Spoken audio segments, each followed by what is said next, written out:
Welcome to A9 TV. ముందుగా bulletin లో headlines. Srikakulam జిల్లా ఆముదాలవలస రైల్వే స్టేషన్ వద్ద 3 కేజీల గంజాయితో ఒక వ్యక్తిని పట్టుకున్న పోలీసులు.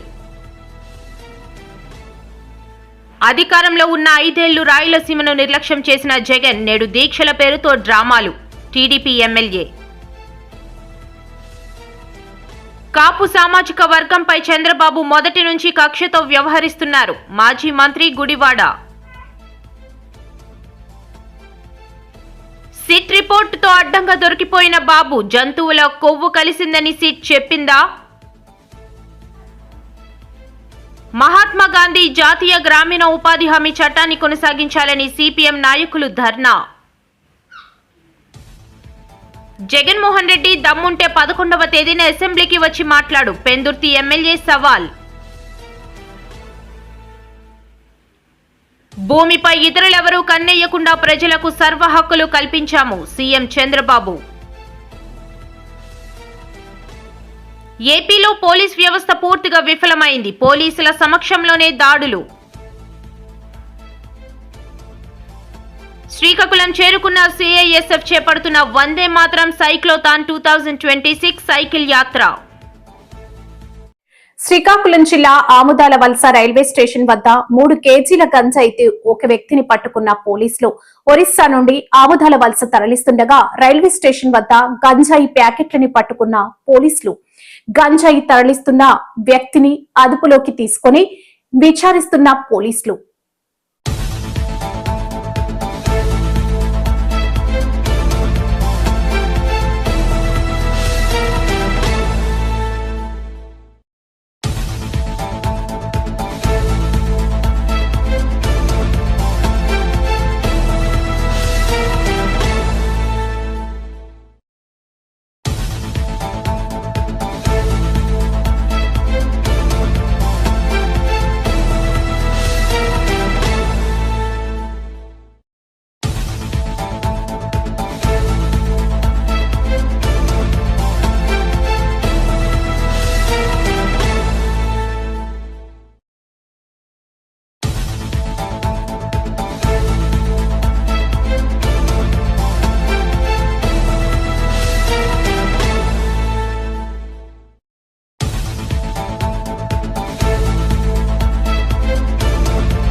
అధికారంలో ఉన్న 5 ఏళ్లు రాయలసీమను నిర్లక్ష్యం చేసిన జగన్ నేడు దీక్షల పేరుతో డ్రామాలాడితే ప్రజలు నమ్మే పరిస్థితిలో లేరని ఎమ్మెల్యే కలవ శ్రీనివాసులు అన్నారు. టీడీపీ కేంద్ర కార్యాలయంలో ఆయన విలేకరులతో మాట్లాడారు.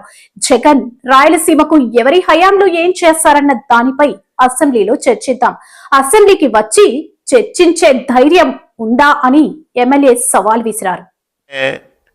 తాపత్రయమే కనిపించింది తప్ప చంద్రబాబు నాయుడు గారిని తప్పుపట్టడానికి కానీ కూటమి ప్రభుత్వం వైఫల్యం ఉందని చెప్పడానికి కానీ ఎలాంటి సహేతుకమైన కారణాలు చూపెట్టలేకపోయింది వైసీపీ నాయకత్వం అనేది సుస్పష్టం. సజ్జల రామకృష్ణారెడ్డితో సహా చాలామంది రెడ్లంతా కలిసి పోతిరెడ్డిపాడు సందర్శనకు వెళ్ళారు. నేను ఒకటే అడుగుతా ఉన్నా, పోతిరెడ్డిపాడు ఎవరు ప్రారంభం చేశారు? తెలుగుదేశం పార్టీ వ్యవస్థాపక అధ్యక్షులు నందమూరి తారక రామారావు గారు కాదా? తెలుగు గంగ ద్వారా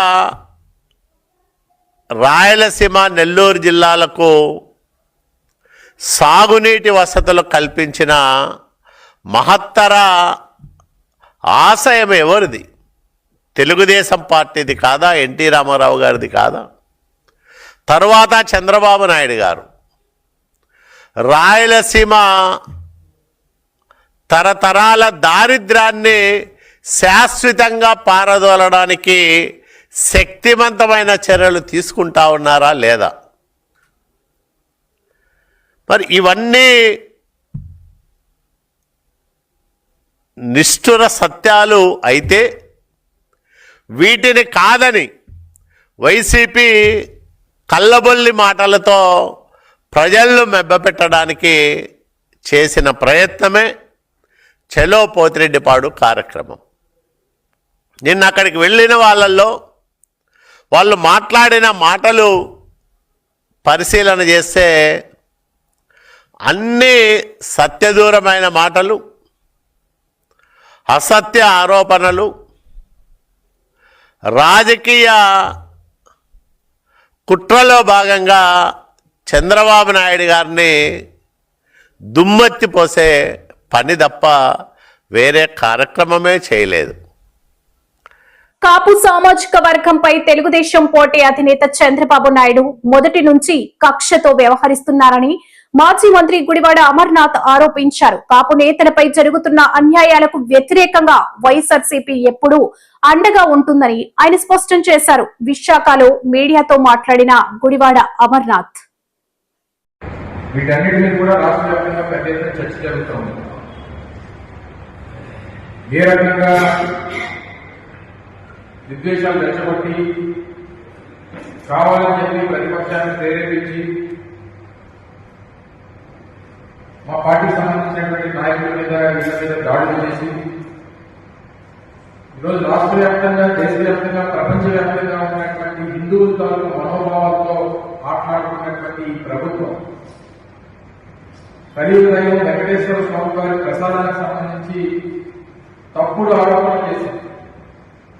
జంతు పువ్వు కలిసిందని చెప్పి లేనిపోయినటువంటి ఆరోపణలు చేసి వారి తాలూకా మనోభావాలతో మాట్లాడుకొని తీరా పైపెచ్చు సుప్రీంకోర్టు ఏర్పాటు చేసినటువంటి సిబిఐ సిట్ ద్వారా వచ్చినటువంటి వాస్తవాలన్నింటినీ కూడా పక్కదో పట్టించాలనేటువంటి ప్రయత్నం చేస్తూ ఈ రకమైనటువంటి ఒక జంగిల్ రాజ్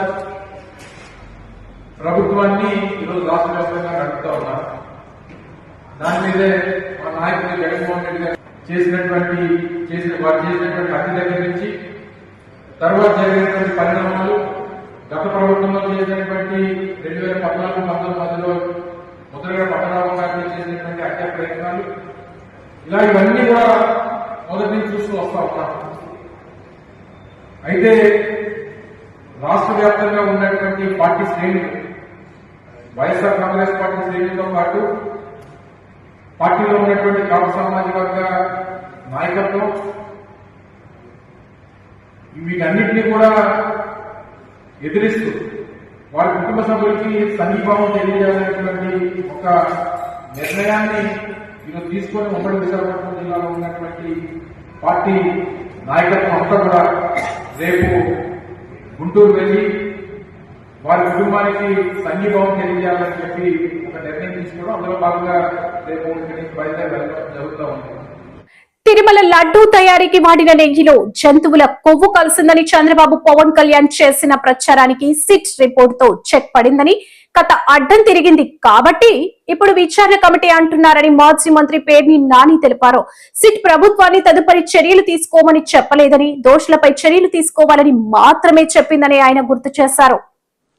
కాబట్టి ఇదంతా కూడా అంత తక్కువ రేటుకి నెయ్యి కొన్నారు కాబట్టి జగన్మోహన్ రెడ్డి గారి యొక్క పరిపాలనలో తిరుమల తిరుపతి దేవస్థానం సంబంధించినటువంటి అధికారులు కానీ లేదా పాలక మండలి కానీ ఆ రేటుకి ఎలా కొంటారని వారు ప్రశ్నిస్తున్నారు.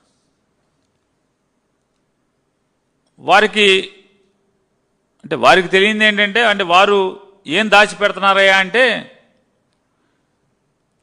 వారి ప్రభుత్వం కూడా హర్ష్ డైరీ అనే ఒక డైరీని, హర్ష్ ఫ్రెష్ డైరీ అనే ఒక డైరీని దాన్ని ఇన్స్పెక్షన్ చేసి టెండర్ గైడ్ లైన్స్కి అన్నిటికీ సరిపడా పాల ఉత్పత్తులు కానీ, పాల సేకరణ కానీ, వెన్న సేకరణ కానీ అన్నీ సంతృప్తికరంగా ఉన్నాయి అని చెప్పని వారి ప్రభుత్వం నుంచి ప్రతినిధులు వెళ్ళి, అంటే వారి నియామకం చేసినటువంటి పాలక మండలి కింద ఉన్నటువంటి టీటీడీలో నుంచి ఇద్దరు అధికారులు వెళ్ళి దాన్ని అప్రూవ్ చేసి సాటిస్ఫై చేసి వచ్చారు. వచ్చిన తర్వాత జగన్మోహన్ రెడ్డి గారు అంటే ఎన్నిక జరగక ముందే అంటే చంద్రబాబు నాయుడు గారి యొక్క అంటే ఆపద్ధర్మ ముఖ్యమంత్రిగా అంటే మాకేం సంబంధం, నిన్న మొన్న కేశవ్ గారు అన్నాడు మాకేం సంబంధం, ఫిబ్రవరి మాకేం సంబంధం అంటున్నాడు. ఇదేమో అక్టోబర్ నవంబర్లోనే దాన్ని అప్రూవల్ ఇచ్చారు ఆ కంపెనీకి, ఫిబ్రవరి మాకేం సంబంధం అంటారు కేశవ్ గారు, నారా చంద్రబాబు నాయుడు గారు. 2019 ఫిబ్రవరి మాకేం సంబంధం అంటే మేలో కూడా మీరు క్యాబినెట్ మీటింగ్ ఎలా పెట్టారు? ఎలక్షన్ కమిషన్తో దెబ్బలాడి క్యాబినెట్ మీటింగ్ ఎందుకు పెట్టారు?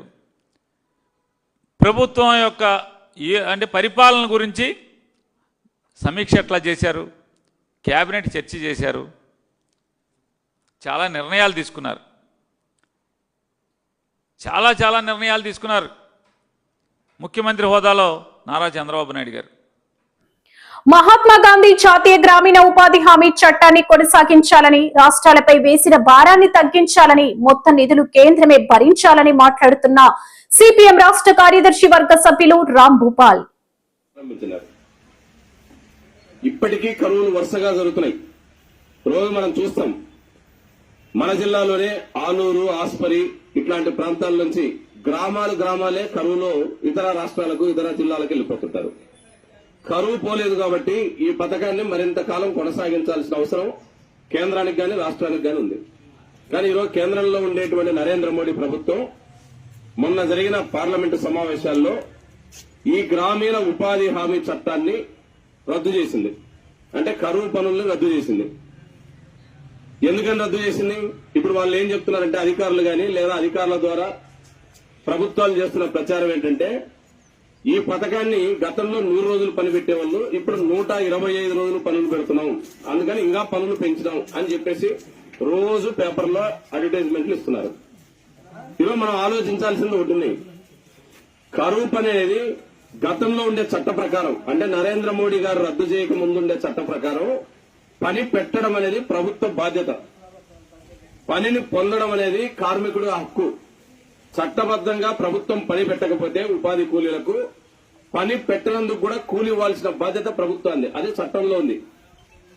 కార్మికుడు ఎవరైనా వ్యవసాయ కూలీ నా కరువు పనులు పెట్టలేదు అని ప్రభుత్వానికి కనుక అర్జీ పెట్టుకుంటే కరువు పనులు ఎందుకు పెట్టుకోలేదో జవాబు చెప్పుకోవాలి అధికారులు గాని ప్రభుత్వం గాని. అది చట్టపరంగా కార్మికుడికి ఇచ్చిన హక్కు. ఇప్పుడేం చేసినాడు నరేంద్ర మోడీ గారంటే ఆ హక్కును లేకుండా చేసినాడు. నువ్వు కరువు పని పెట్టడం అనేది ప్రభుత్వ దయాదాక్షిణ్యం మీద, వాళ్ళు పెట్టే భిక్షం మీద ఆధారపడి ఉంటది. కార్మికులు ఈరోజు మాకు కరువు వచ్చింది, గ్రామాలంతా కరువు వచ్చింది కాబట్టి పనులు పెట్టండి అంటే పెట్టరు. వాళ్ళ దగ్గర డబ్బులుంటే పెడతారు, డబ్బులు లేకపోతే పెట్టరు. అది ఈ కొత్త చట్టంలో ఉండేది. డబ్బులు లేకపోతే పని పెట్టరంటే డబ్బులు ఉండవు మనలాంటలో పెట్టడానికి. ఎందుకంటే మనకు తెలుసు వాళ్ళు గాజులకి అబద్దాన్ని చెప్తున్నారు. 125 రోజులు మేము పనులు పెడతామని. 125 రోజులు పనులు పెట్టాలంటే ఇప్పుడు పార్లమెంట్ జరుగుతుంది 1వ తారీఖు నుంచి. మనం కూడా టీవీల్లో పేపర్లో చూస్తుంటాం. బడ్జెట్ పెట్టినారు అంటే వచ్చే సంవత్సరానికి ఈ సంవత్సరం రోజుల్లో మనం ఏమేమి డిపార్ట్మెంట్లకు ఎంతెంత ఖర్చు పెడతామని చెప్పినారు. గ్రామీణ ఉపాధిలో 125 రోజులు పని పెడితే దేశవ్యాప్తంగా ఉండే జాబ్ కార్డు అంటే గ్రామీణ ఉపాధి కూలీల గుర్తింపు కార్డు ఏదైతే ఉందో ఆ కార్డు ఉన్నోళ్ళకి గనక పని పెట్టాలంటే జగన్మోహన్ రెడ్డి దమ్ముంటే 11వ తేదీన అసెంబ్లీకి వచ్చి మాట్లాడు, ట్రాఫిక్ ని జామ్ చేసి డైవర్షన్ పాలిటిక్స్ మానుకో అని ఎమ్మెల్యే పంచకర్ల రమేష్ బాబు అన్నారు. నీ స్క్రిప్ట్ చదువుతున్నందుక అంబటిని కాపు టైగర్ అంటున్నావు. ఒక రాష్ట్ర ముఖ్యమంత్రిని అనకూడని వినకూడని బూతులు తిట్టినా మాజీ మంత్రిపై చట్టరీత్యా చర్యలు తీసుకుంటే దానిని ఏదో అన్యాయం అంటున్నావు అని అన్నారు. దీర్ఘంగా మాట్లాడుతూ మనంతా విన్నాం. వారు మాట్లాడిన అంశాలు జోలికి పోదలుచుకోలేదు. ఎందుకంటే చాలా వివరంగా ముఖ్యమంత్రి, ఉప ముఖ్యమంత్రి కూడా వివరణ ఎందుకు అసలు ఈ కేసు ఏమిటి, దీని తాలూకా పూర్వపరాలేంటి, కల్తీ నెయ్యి అనేది ఎలా జరిగింది, అసలు నెయ్యే లేకుండా లడ్డూ తయారీ జరిగింది, అది ఏ నివేదికల ద్వారా వచ్చింది, సిట్ ఏమంది, సిబిఐ ఏమంది అని వివరంగా చెప్పడం జరిగింది. జగన్మోహన్ రెడ్డి డైవర్షన్ పాలిటిక్స్ చేయడంలో సిద్ధహస్తుడు. ఒక ఇష్యూ బయటపడుతుంది, ఆయన కానీ వాళ్ళ మనుషులు కానీ ఫిక్స్ అయిపోతా ఉన్నారు, జైలుకి వెళ్లే సందర్భం వస్తా ఉంది అనగానే ఏరే ఒక ఇష్యూని తీసుకొచ్చి ఆ ఇష్యూ ద్వారా అరాచకాలు చేసి రాష్ట్రంలో అరాచకం సృష్టించి వీకెండ్ పొలిటీషియన్ లాగా ఊర్లోకి వారానికి ఒకసారి వచ్చి బెంగళూరు ప్యాలెస్ వదిలి వచ్చి వీళ్ళని పరామర్శించడం అనేది ఒక తంతుగా పెట్టుకుంది. పరామర్శ అని చెప్పి అరగంట జర్నీ చేసే ప్రయాణాన్ని 6 గంటలు జర్నీ చేస్తూ పబ్లిక్ ఇన్కన్వీనియన్స్ చేయిస్తూ పోలీసు కోర్టు ఇచ్చిన ఆదేశాలను తొంగలో తొక్కి నీచమైన రాజకీయాలు చేయటం అనేది జగన్మోహన్ రెడ్డికి పరిపాలన. అయితే ఇక్కడ మా బాధల్లో ఏంటంటే ఒక తప్పు చేసి ఎవరో నోటితో ఉచ్చరించడానికి కూడా ఆ పదాలు పలకటానికి కూడా ఒప్పుకొని తిట్లు నువ్వు ముఖ్యమంత్రిని అంబటి రాంబాబు తిడితే ఒక స్వతంత్ర సమరయోధుని పొగిడినట్టు ఇంటికి వెళ్ళి ముందు మీడియాతో పొగిడావు, ఇంటికి వెళ్ళి కూడా ప్రెస్ మీట్ పెట్టి నీచాతి నీచంగా భూమిపై ఇతరులు ఎవరూ కన్నేయకుండా ప్రజలకు సర్వ హక్కులు కల్పించాలని సీఎం చంద్రబాబు తెలిపారు. కర్నూలు జిల్లా ఎమ్మిగనూరు మండలం కలుగుట్లలో మీ భూమి మీ హక్కు కార్యక్రమంలో సీఎం చంద్రబాబు మాట్లాడారు. లంచాల వ్యవస్థలకు స్వస్తి చెప్పాలనే ఉద్దేశంతో ఈ కార్యక్రమానికి శ్రీకారం చుట్టామన్నారు. 22A కింద రికార్డులో పెడితే ప్రభుత్వ భూమి అయిపోతుంది. అంటే మీరు ఒప్పుకుంటే తక్కువ ధరకిస్తే మీరు లావాదేవీలు అవుతాయి, ఒప్పుకోకపోతే ప్రభుత్వ భూమి అయిపోతుంది. ఇట్లా కొన్ని లక్షల ఎకరాలు ప్రైవేటు భూముల్ని ప్రభుత్వ భూములుగా పెట్టేశారు. ఒక ఉదాహరణ చెప్తున్నా, ఇవన్నీ చాలా వచ్చాయి మాకు. నిన్నే ఒక అతను వస్తే షాక్ అయ్యా. దీనికి సమాధానం చెప్పమని వైఎస్ఆర్ కాంగ్రెస్ నాయకుల్ని ఆనాటి ముఖ్యమంత్రిని కోరుతున్నాం. ఈరోజు మీరు చూస్తే ఒక అతను వచ్చి తాడేపల్లి ప్యాలెస్ కట్టుకున్నాడు. ఆయన తప్పేం లేదు, ఇల్లు కట్టుకున్నాడు, బాగానే ఉంది. ఆయన ఇల్లు కట్టుకుంటే ఆయనకు ఒక హెలిప్యాడ్ కావాల్సి వచ్చింది. హెలిప్యాడ్ కావాల్సి ఏం చేయాలి? భూమన కొనుక్కోవాలి, లేకుంటే వేరే వాళ్ళ దగ్గర తీసుకోవాలి. వాళ్ళు ఒప్పుకుంటే నువ్వు హెలిప్యాడ్ వేసుకోవాలి. ఆ పక్కన ఒక 10 ఎకరాలుంటే ఆ 10 ఎకరాలు భూమి అడిగాడు. ఆ 10 ఎకరాలు ఇస్తే మేము ఇవ్వమన్నారు. వాళ్ళు ఇస్తే మళ్ళా ఏమవుతుందని 75 సంవత్సరాల డాక్యుమెంట్స్ ఉన్నాయి. వాళ్ళ ఆధీనంలో భూమి ఉంది. భూమి కాంపౌండ్ వాళ్ళు కట్టుకున్నారు. ఒక ఫైన్ మార్నింగ్, ఒక ఉదయంలో అక్కడ బలవంతంగా హెలిప్యాడ్ వచ్చింది. హెలిప్యాడ్ వేసిన తర్వాత రికార్డులు చూసుకున్నాడు. రికార్డులు చూసుకుంటే ఆయన పేరు లేదు, దాని మీద 22A పెట్టారు. అది ప్రభుత్వ భూమి అయిపోయింది. అది ప్రభుత్వ భూమి చేసి ఈయన అనుభవించుకోవడం మొదలుపెట్టాడు. అంటే ఏం తమ్ముళ్ళు విచిత్రం చూశారా? ఇదే డాక్యుమెంట్. నిన్నొచ్చి ఆయన అంటున్నాడు, సార్ మేము కొనుక్కున్నాం, కొనుగోళ్లు చేశాం, 1956 నుంచి క్రానలాజికల్ గా రికార్డులున్నాయి, మీరు చూడండి అంటే నేను చూస్తే, నేను మీ అందరికీ చెప్పింది లింక్ డాక్యుమెంట్స్ 2-3 ఉంటే అందరికీ పట్టాలు ఇమ్మన్నాను. అవునా కాదా అని మిమ్మల్ని అడుగుతున్నా. అలాంటిది 56 నుంచి అనేక డాక్యుమెంట్లుంటే ఇది ఆయన తీసుకున్న ల్యాండ్. ఈ పక్క ఒకటి ఉంది హెలిప్యాడ్, ఆ పక్క పైన ఉండేది, కింద నుండేది ఆయన ప్యాలెస్. ఇక్కడి నుంచి అక్కడ హెలిప్యాడ్ కోసం బలవంతంగా 22A కింద పెట్టి ప్రైవేట్ భూమిని గవర్నమెంట్ భూమి చేసుకొని ఆయన అనుభవించాడంటే ఏపీలో పోలీస్ వ్యవస్థ పూర్తిగా విఫలమైందని పోలీసుల సమక్షంలోనే దాడులు జరగడం అందుకే తార్కాణమని వైసీపీ నేత ఆర్కే రోజా అన్నారు. ఇబ్రహీంపట్నంలో టీడీపీ గుండాల దాడులు ధ్వంసమైన మాజీ మంత్రి జోగి రమేష్ నివాసాన్ని రోజా, ఎమ్మెల్సీ కళ్యాణి, పలువురు నేతలు పరామర్శించారు. అనంతరం మీడియాతో మాట్లాడారు. రాజకీయాల్లో ప్రతిపక్షంలో ఉన్నప్పుడు అధికారం ఒక తప్పు చేస్తే అధికారంలో ఉన్న వాళ్ళని నిలదీయటం అనేది ప్రతిపక్షంలో వాళ్ళ హక్కు. అది సరిచేసుకోవాల్సిన బాధ్యత అధికారంలో వాళ్ళకి ఉంది. అది తప్పైతే సాక్ష్యాధారాలతో చూపించాల్సిన అవసరం కూడా వాళ్ళకు ఉంది. అంతేగాని ప్రశ్నిస్తే దాడి చేస్తాం, నిలదీస్తే చంపేస్తాం అని అరాచకంగా దాడులు చేయటం, ఏ విధంగా రాడ్లతో కర్రలతో దాడులు చేయటమే కాకుండా జోగి రమేష్ గారి ఇంటి దగ్గర అయితే ఏకంగా పెట్రోల్లో యాసిడ్ మిక్స్ చేసి ఇళ్లను తగలబెట్టే విధంగా ఎలా విసిరివేశారో మనం కళ్ళారా చూస్తున్నాం. ఈరోజు మనం ఆంధ్రప్రదేశ్లో ఉన్నామా, ఆఫ్ఘనిస్తాన్లో ఉన్నామా అని అర్థం కావట్లేదు.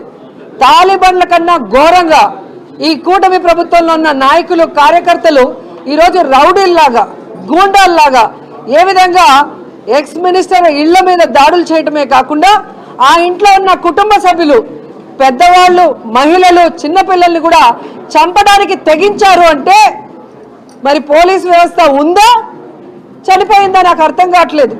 ఎందుకంటే కాపాడాల్సిన పోలీసులే ఈరోజు అండగా ఉండి వారి సమక్షంలో వారితో కలిసి ఈ దాడులు చేస్తుంటే వాళ్ళు చూస్తూ ఉండటం అనేది చాలా సిగ్గుచేటని కూడా ఈ సందర్భంగా తెలియజేసుకుంటున్నా. ఎందుకు కాకి షర్ట్లు వేసుకోవడం, హ్యాపీగా పసుపు షర్ట్లు వేసుకోవచ్చు కదా. ఈరోజు తల మీద ఉన్న 3 సింహాలు తలెత్తుకునే విధంగా ఉండాలి. కానీ ఈరోజు కూటమి ప్రభుత్వంలో ఉన్న ఈ ఈవీఎంలతో గెలిచిన వాళ్ళకి బానిసలుగా ఉంటూ ఈరోజు ఎక్స్ మినిస్టర్ల మీద, నాయకుల మీద, మహిళల మీద దాడులు చేయిస్తుంటే సిగ్గుచేటు కాదని అడుగుతున్నాను. ఈ రాష్ట్రంలో మీరు అధికారంలో రావడానికి ఎన్ని అబద్ధాలు చెప్పారు, ఏ విధంగా ప్రజల్ని మాయ చేశారు. ఈరోజు అధికారంలోకి వచ్చిన తర్వాత వచ్చినందుకైనా మీరు చెప్పింది చేయాలి.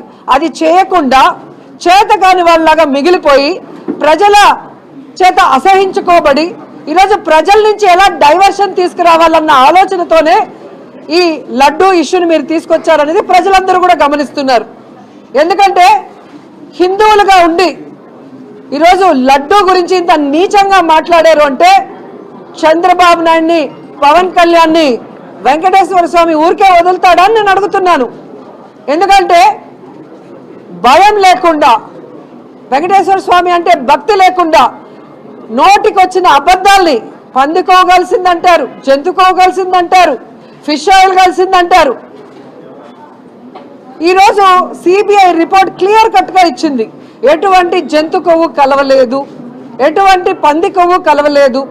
శ్రీకాకుళం నగరంలోని అరసవల్లికి సిఐఎస్ఎఫ్ చేపడుతున్న వందే మాతరం తియరా సైక్లోథాన్ 2026 సైకిల్ యాత్ర శుక్రవారం చేరుకుంది. కలెక్టర్ స్వప్నిల్ దివాకర్, ఎమ్మెల్యే గోండు శంకర్ వారికి స్వాగతం పలికారు. దేశ భద్రత, తీర ప్రాంత రక్షణకు కేంద్ర పారిశ్రామిక భద్రతా దళం ఈ సైకిల్ యాత్ర నిర్వహిస్తుందని కలెక్టర్ చెప్పారు. నమస్కారం. శ్రీకాకుళం జిల్లాకి వందే మాతరం పోస్టల్ ఇది ఒక మినిస్ట్రీ ఆఫ్ హోమ్ అఫైర్స్ ద్వారా ఒక కార్యక్రమంలో ఒక 65 మంది ఆల్ ఓవర్ ఇండియా నుంచి సైక్లిస్ట్ రావడం జరిగింది. ఈ సైకిల్ యాత్ర వెస్ట్ బెంగాల్ నుంచి స్టార్ట్ అయితే కోచిన్ వరకు దాదాపు ఒక 3300 కిలోమీటర్స్, దాదాపు ఒక 25 రోజుల కోసం వరకు ఈ సైకిల్ యాత్ర ఉంటుంది. దీనికి మెయిన్ ఉద్దేశం ఒకటి, ఆల్ ఇండియా యూనిటీ. ఇది కాకుండా మనకి పోస్టల్ సెక్యూరిటీ, సేఫ్టీ పైన అవగాహన పబ్లిక్ కలపడం, అలాగే ప్రతి ఏరియాలో వెళ్ళి అక్కడ ఉన్న ప్రాబ్లమ్స్ ఏదైనా ఉంటే అదే నోట్ చేసుకొని మినిస్టర్ ఆఫ్ హోమ్ అఫైర్స్ దృష్టికి వెళ్ళి మళ్ళీ తీసుకువెళ్ళడం జరుగుతుంది. మన శ్రీకాకుళంలో ఇది మొదటిసారి బార్వాలో అక్కడికి రావడం, రెండోది ఇక్కడ మన కళింగపట్నంలో నిన్న ఒక ఆనరబుల్ ఎమ్మెల్యే గారు అంటే గోండు శంకర్ గారు ఆధ్వర్యంలో ఒక భారీ ఎత్తున మంచి ప్రోగ్రాం పెట్టడం జరిగింది. దీనికి సొంతంగా డిఐజీ గారు కానీ లేకపోతే మన సిఐఎస్ఎఫ్ ఎస్పీ గారు కానీ కూడా రావడం, సీనియర్ ఎస్పీ గారు కూడా రావడం జరిగింది.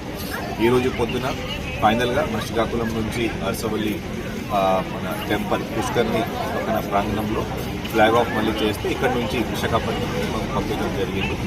సైక్లిస్ట్ అందరితో మాట్లాడితే చాలా హ్యాపీగా ఉన్నారు. ఫైనలీ శ్రీకాకుళంకి ఒక మంచి పేరు వస్తుంది. శ్రీకాకుళం బయట నుంచి గెస్ట్ ని కూడా ఒక బాగా ట్రీట్ చేస్తూ మన శ్రీకాకుళం ఒక 193 కిలోమీటర్ కోస్ట్ లైన్ ని మనం కూడా అయినా ఎలా బాగా చేయాలి, ఈ సైకిల్ యాత్ర నుంచి మనకి కొన్ని ఐడియాస్ కూడా రావడం జరిగింది. మంచి యాత్ర, దీనికోసం ఆనరబుల్ ఎమ్మెల్యే గారికి అలాగే ఆనరబుల్ ఎస్పీ గారికి చాలా థ్యాంక్స్.